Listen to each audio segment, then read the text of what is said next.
I was the first artist on Chocolate City. What more can I say? I wouldn't be here today if the old school didn't pave the way. Rap because of the beauty of the language. Rap because of the art form. I think it was Rakim that said something about respect the architect. If there was nobody to pave the way, a lot of things would not be done. Bottom line is, there is no future without a past. What's up, people? My name is Alfred James Atungu, aka 6FootPlus. I am the mayor of Abuja. Welcome to Rugged Man TV. I'm just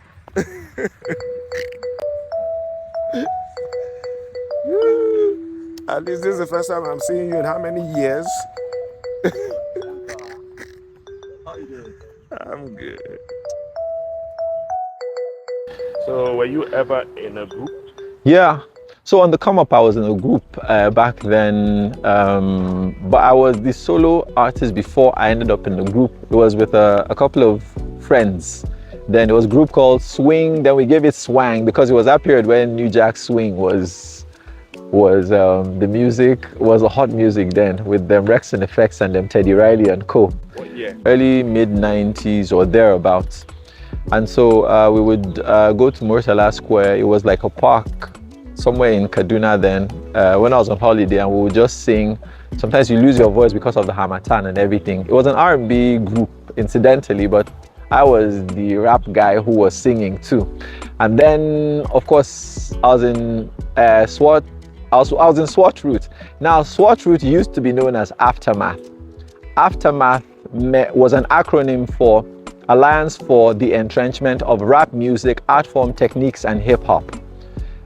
It was Solo D's brainchild, and the name had to change when Dr. Dre left Death Row and adopted the name Aftermath. You know how it is.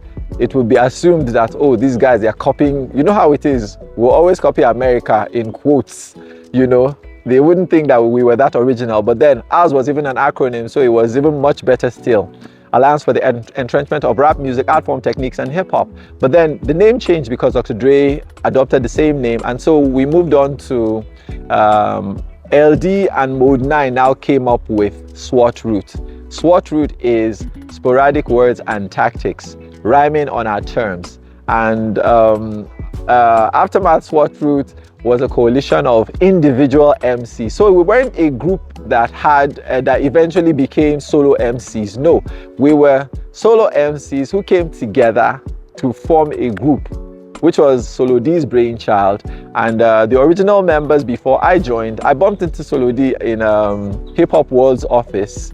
Now that has spawned Hip TV, amongst other things. So I was Anima Shawn's office then. And so we had Solo D. He heard me rap and he was like, oh, join us in the studio. And then we did a song called, was it 5 or 6 Flavors Now or something? And so there was Solo D, there was LD Extra Large, there was Mode 9, Mr. Baron, there was D Wiz, and then there was me. And then they had another posse cut that had late Ernest Asuzu on it, you know. And then when it moved on to become SWAT Route, we now had, it was still Solo D, LD Extra Large, Mode 9, Mr. Baron, myself, and then there was Rule Clean. Rule Clean, he was also part of SWAT Route. Rule Clean did waiting I want, I go get, and if you don't give them to me, I go vex. Terry the Rap Man, AT, J Vox, and who else? Overdose, yes. So that was now, so we had affiliates amongst us, amongst these names I called, but that became SWAT Route. And so that was the group that we were part of. And then we were just, it was all about hip hop in all its essence and the beauty of the poetry and the realness of the rap back then. So yes, I was part of a group. Inspired Anwuli, and what year was it released? Okay, Anwuli was, okay, it was, something happened, but it didn't happen exactly like the song said. You know, it was a class project back in school. And incidentally, the person's name was Anwuli. So people were like, why did you use her name? Anyway, I felt angered, and then I was pained enough to be inspired to do a song about it. But like I said, it was part fact, part fiction. we had a class thing going on, and then there was a fining that happens when you're doing your final year class production. And so we had some contribution and it was coming in. I was expecting my money to come to me first before I pay my dues. But then my money was now deducted from source, and it was Anguli that did it, and I did not like the idea.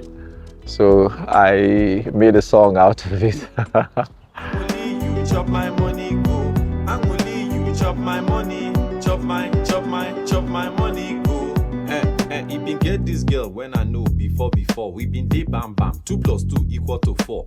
You need to see am to get the gist. This babe correct. Not be small vital statistics. Attack defense. And then, well, interestingly, I had people walk up to me and say, man, that was my story you told and everything, you know. And some were like, oh, why did you use? Well, the name became popular. Incidentally, people were calling me Anguli because they would relate with you based on what they are familiar with. And so I became Anguli to a lot of children and grown-ups. But then, yes, that was what inspired it. And it was recorded in 2000. And then it was in my debut album, which came out in 2001, Millennium Park in 2001. And I was on Payback Time Records then. So yeah. Where is 6FootPlus from? I am from a village called Opaha. It's in Ocheku district of Apa local government area in Benue State. I am Idoma. Why rap music? Why not rap? Rap because rap is poetry. Life is poetry in motion. And I loved words. Excuse me. I loved words. When I encountered rap, I loved the beauty of how it came together. And so I couldn't imagine not doing it. Initially, it was just interest in the art form. And I liked the way, you know, the words came together, and I used to listen to it. And funny enough, I used to think it was white people that rapped. You know, there were no videos back then. And so one of the earliest raps I heard was Radio by LL Cool J. I'm the leader of the soul, keeping you on the go. And I know I can't live without my radio. You know, there was no video, so I used to have an impression of what I thought the person looked like until eventually, you know, the video started coming. But I liked rap. I was attracted to it. I loved music generally. Of course, there was music in everybody's homes and everything, you know. And I remember growing up, you know, we had the records playing, you know. There were the vinyl plates, you know. And so there was Prince Nico Mbaga, you know. There was Bongos Ikwe. Yes, I remember we had it then. You know, his album, you know, just remembering now takes you back and everything. Because I remember one time thieves came to our house, and it was the period when we had the Bongos Ikwe album when it came newly. And so whenever the song played, I felt the dread that song. You know, when you thought about people who break into people's houses, then you would think that they were some monsters or something. And in my little head, you know, the song was reminding me of the incident, but scratch that. Bottom line was there were records, and it was part of every household to have music playing. And so you grew up hearing songs that were popular in the day and everything. And then, you know, there was not a proliferation. And so we would hear the Victor Owaifo or the Bongos Ikwe or Bob Marley, you know, and all of these songs that played. And when songs played that period, those songs made the rounds, and so they were common with everybody. Now people have diverse interests, and then you can just be in your diverse zone and be oblivious about everything else. But then rap, before I start rambling, rap because of the beauty of the language, rap because of the art form, rap because I loved words. It began from the appreciation. So I appreciated it enough to love doing it. And then I bumped into a friend in secondary school back then. We're in Benin then. And I remember he was a returnee. He was in America back then. And so Tony talked about how they would replace the rap artist's name with theirs, you know. And it wasn't something I thought of then. I would just, you know, back then, as a matter of fact, you would spend a whole day, waiting to record songs off radio. And if you're lucky, they might play 1 or 2 rap songs in a whole day. And so, the ones I had the opportunity to get to listen to, I listened to. Rap tapes were rare then. And so Tony talked about how, instead of just rapping about somebody, you take the person's song and then you put yourself in there. And so I was like, oh, interesting. I never thought of that. And then it graduated from then to, I realized that him and his friends actually, they used to also write their own stuff. And I was like, I never thought of that, and then I started writing. And like I've shared every now and again that I was and I am my greatest critic. I don't accept a thing because I did it. And so the writing began. I wasn't impressed with my early writings, but I just kept writing and I kept appreciating. And I listened to diverse music. And so I looked for rap. I hunted for rap. It was scarce. But then eventually, I found a method and then just began with it. I would do some here, I would do some there. And then I started performing to my local audience, my friends basically. Friends, family, and one thing led to another, and here we are. What's your take on respect or disrespect for the architects? Especially like right now, there's a situation with foreplay and an artist who uses music without getting permission. Oh, wow. Yeah, so what's your take on such? Easily what comes to mind is Tupac had a song called Ain't Nothing But the Old School, or Nothing Like the Old School. And so the hook is like, what more can I say? I wouldn't be here today if the old school didn't pave the way. And so if you are of that kind of mentality, then you would have what I think it was Rakim that said something about respect the architects. So it's good to respect the architects of the art form or whatever it is you are doing in life as well. There's I think Leaders of the New School. That's a group that has Busta Rhymes.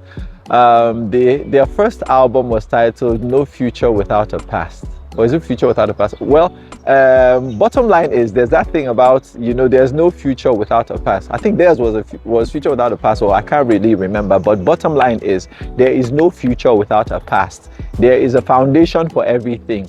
And the foundation determines how something is. If there was nobody to pave the way, a lot of things would not be done.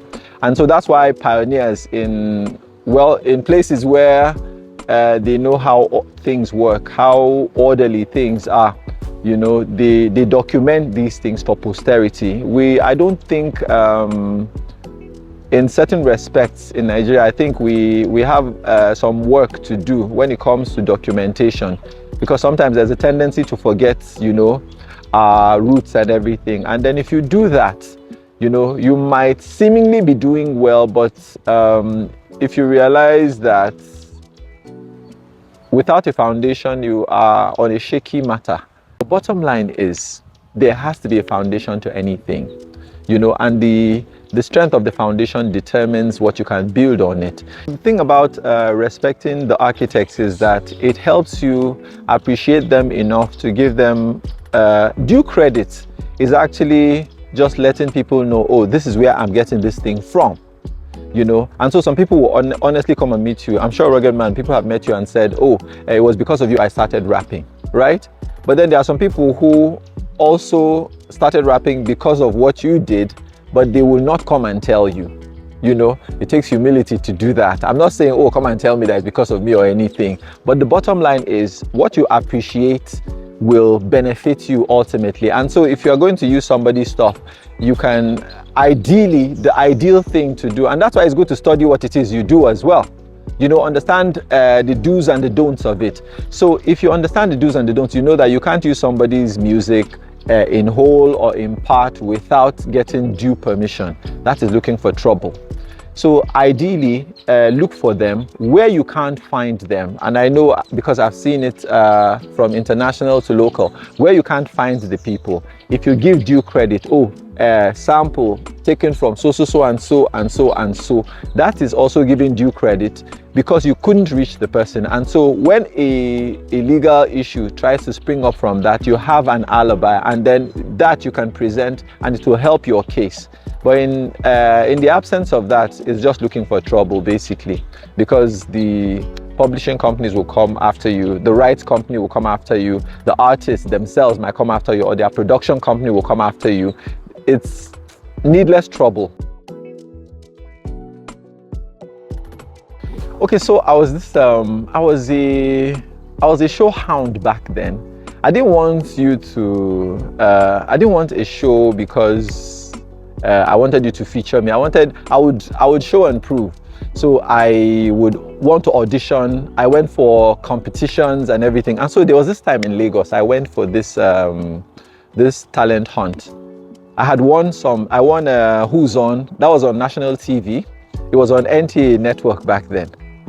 Yeah, that was 93, I think. So I went to Lagos then.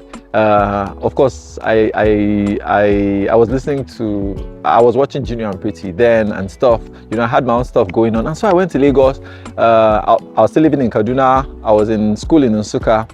When I got to Lagos, my friend then in Lagos was saying, what are you here for? I said I came for this talent hunt on national TV. And he was like, man, do you know how many talents they have in Lagos and everything? It was more or less like, my chances were slim. But hey, I went, I saw, I contested, and I won. And so I came to show him the deck that I won from the thing and everything. So after then, there was a series of other events. So there was this particular one I went for. It was in Festac. This was around that mid-2000s or there, mid-90s, sorry. I went for this, I saw it, I would read entertainment magazines and everything. You have Prime and Vintage people, Encomium and Co. So I went for this one in Deal's nightclub in Festac, and there were about 40 different contestants, solo, artists, and groups. And guess what happened? 6FootPlus went, did the medicine man, and won. And then my underground fame now spread. So I ended up I think there was something that linked us with Silver Point Studios then. And so I ended up there. That was when I met them, Nomolus. Then he was still, he wasn't Nomolus yet then, him, Ivory, them and Co. So I met them, and I met the late OJB. And what he said then honored me greatly, because I had done Benson and Hedges, Golden Tones concert, Grab the Mic, I had won the one in Bauchi. I came third in the nationals in Lagos. And so I met OJB then, and he told me, first of all, my achievement at that event had gotten to him. So when we now saw, he was now telling me how he would have loved to sign me on, but that my image was too big for him to carry. You can imagine, that was the same OJB. He was then he was little known then, but he had this production studio set up and everything. This was early 90s, and then of course he grew up to become the phenomenal OJB Jezreel, and bless his soul. And I was truly honored for anybody to think that I had something that's for us back then, beyond, of course, the remuneration is not like what it is now. For us back then, it was the appreciation that kept us going. You knew that, okay, this thing I'm doing, it's making sense. At some point, I was even hoping that I remembered him because of Millennium Bugging, because I was hoping that he'd be able to produce it for me and everything. But around that period was when I bumped into Solo D, and I met him when I was visiting LD Extra Large then. And so he told me, then they had some SWAT Root singles out on radio then. And he was like, you are working with, you've done so much, and you have a lot of underground buzz, in the media and everything. They're talking about you. You've won some contests and everything. Why don't you come to Abuja? Let me record some songs for you. And so I eventually made the trip to Abuja. That was in 2000. Made the trip to, that was 2000 though, when that thing happened. Yes, it was 2000. I think, so it was 99, 2000 when I met OJB. It was around that period, 99. I think that was when the contests were happening and everything. And so in 2000, I came to Abuja, and 4 songs became 11 songs and 2 intros, making 13 tracks that made the Millennium Bugging 2001 album. Millennium, millennium bugging, millennium. It's the turn of age when we move from 1 to 2, and the whole world is misled into thinking it's the new millennium. But not So how fast, was but it recording won't music hold. The celebrations back still in has that no time when you hold. started and now? Man, it was a whole lot different. It was a whole lot difficult. It was expensive, so you couldn't even afford to do your song straight up. You had to do a demo. So we didn't have money to afford a demo. So what we did was we'll get 2 tape decks. You get your cassette. That time you might not even be able to afford new cassette. So you go and look for old cassette and look for the one you wipe one side. And you are playing the instrumental. If you are lucky to even get instrumental, play the instrumental from one deck and you are recording with the other deck. So you time it and then you press 2 of them at the same time and do your recording until that twin cam this thing came, and then that one happened. And then one time I used my friend, they had a mini, one of those toy keyboards, but you could play tunes on them and everything. And so they have this generic sounds that come with it. So you just get some basic drum beats that goes with something that you do. And then I used that and did like a cassette of about 12 songs. Then I went to look for a record deal with Sony Music. I met Laolu Akins then. I went to Storm Records to look for a record deal then, because I was following Junior and Pretty then. I went to Storm Records. Then Storm Records was supposed to be located in Ikoyi. So I've known Obi Asika since early 90s. I went looking for a record deal. It didn't work according to plan and everything, but then it was difficult to get a place to record. Or I met Kingsley Ogoro. A childhood friend of his, ABG's son, then referred me to him. I went there, but I realized that the thing boiled down to Naira and Kobo that I did not have. And so that didn't happen, but then it was just a process. So I kept growing until when eventually I was able to record a demo. A demo is demonstration tape, for those who don't know. Back then you do that, and that's why you used to shop for a record deal. Gist for another day, the gist is plenty. Who were the rappers you listened to growing up, coming up? LL Cool J, Slick Rick, Run DMC, Curtis Blow, Grandmaster Flash, Melly Mel, and I didn't get enough of them. It was just you heard a song here, you heard a song there. Houdini, Who else? Okay, how about Nigerian rappers and growing up? Yeah. Most times, actually, even with the foreign one, they are too numerous to mention. There was Jazzy Jeff and the Fresh Prince, Nigerian rappers. Okay, yes, Junior and Pretty. I like Junior and Pretty. There was Emphasis. There weren't too many to look. Yes, there was Nordine. And then, of course, we now had. I listened to stuff made by the guys from SWAT Root, which are my guys. But then I listened to Rugged Man. I remember I Go Do You The Thing, go. That I liked Tribesmen. Tribesmen were nice and fresh. Who's Nodine? Nodine was one of them rappers that, when back then it was rare to see people around here rapping, and so if you saw somebody and he sounded as close to what was, I think he came from, he wasn't based here initially, but then Nordine was one of the Nigerian rappers I saw. And then there was Sound on Sound in the city, the big city, mad. Yes, there was Sound on Sound. So Nordine was one of those rappers that rapped and then you said, oh, this person could rap. And he was fresh. He sounded like everything that came from out there, but it was Nigerian, and it was quite an inspiration. So these were things that made you feel like I can do this as well. If you see people who do stuff, people doing stuff, and then they are from your environment, it inspires you to also want to do more. So were you ever signed to a record label? Yes, I was signed to Payback Time Records. What year? This was 2001. Was it 2000, 2001? 2001, that period. Incidentally, fun fact, I was the first artist on Chocolate City. Yes, so we had I was working with them then. Of course, I was the one that introduced Chocolate City and Jeremiah Gyang. And then we had a misunderstanding, and I was a hothead back then. So I felt hurt, I felt bad, and so I was too hot-headed to go back and sit down and address the matter. And so that was what happened. Yes. What did you think about the whole Lagos artist, Abuja artist thing back then? For me, I didn't think it was necessary because I didn't see it as such. I didn't see myself as a one location artist. I am a Nigerian, and that was how I saw myself. You know, incidentally, when I started writing songs, I wasn't writing for a Nigerian or African audience. I was writing for an international audience. That was how we started, because that was where the inspiration came from.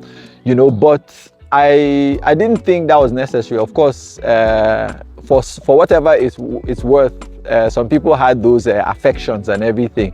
But I saw myself as a Nigerian artist, and besides, I was in Lagos. I was doing stuff in Lagos before I came to Abuja.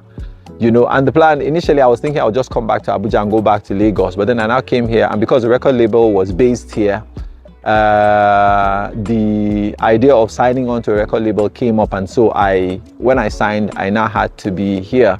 But other than that, I was Lagos before I was Abuja. As a matter of fact, I know Lagos more than a lot of people who live in Lagos. That is how Lagosian I am. So I didn't really buy that, but hey, you know, to each his own. This is Millennium Park in Abuja.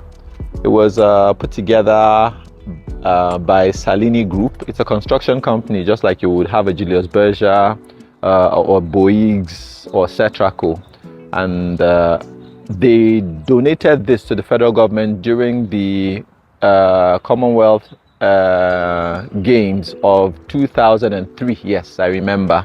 So this was something they put together. They just landscaped this place and donated it. The Queen was coming then, Queen of England, and so they did this place, donated it to the federal government, and it's been it's an interesting place. It's a cool place. It's massive. A lot of people, you know, come here to relax, especially on weekends and public holidays. If you came here on a public holiday, you almost not find somewhere to sit, you know, because you have people everywhere. They come from all over, you know. And in Abuja, you know, you have Abuja is surrounded by satellite towns, and so you have them coming from the Karu, Nyanya, Maraba axis, Masaka, all the way to Kefi. There's the airport road axis that has Lugbe, all the way to Giri, to Gwagwalada, and then there's the Kubwa axis that goes all the way to Zuba. There's a Day around there. There's Gwagwa Idu Karimo on that side. So imagine everybody from there and everybody within the metropolis in Garki, Wuse, Garki 2, Wuse 2, Cadastral Zone, Asokoro, Maitama, everywhere. You know, this place is a place where it's a hub actually. So you don't, if you want quiet fun, you don't come here on a public holiday.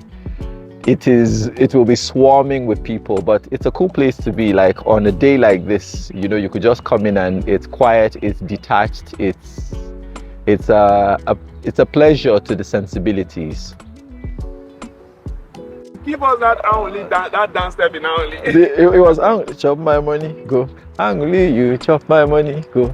Only you chop my money. Chop my money, go. Yo, what's up, yo? This is 6FootPlus. You're watching Rugged Man TV. Subscribe. Keep watching. Like. Tell people about it. Peace. Stitchy don't talk and before for in song. Say 6FootPlus na in medicine, man. Yeah, very my PTPTO. I come rock the area. Welcome to Rugged Man TV.